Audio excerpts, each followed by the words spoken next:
Brigada! Kudeta laban kay Senate President Soto may possibility na mangyari ayon yan kay Senate Minority Leader Cayetano. Brigada Ann Cortez, si Brigada mo. Brigada!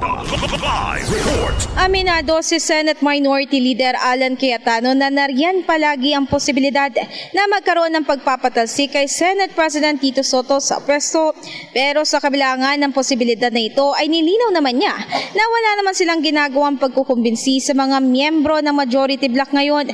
Dagdag pa niya kahit na ang kapatid niya si Senadora Pia Cayetano ay hindi niya kinakausap tungkol dito dahil tanging panukalang batas lang daw ang kanilang pinagkukwentuhan.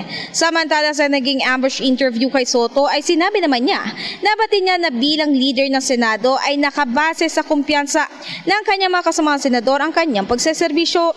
Ngayong umaga, una na ngang itinanggi ni Senadora Amy Marcos at maging ni Senador Rodante Marcoleta na meron silang plano sa minority bloc na patalsikin sa pwesto si Soto.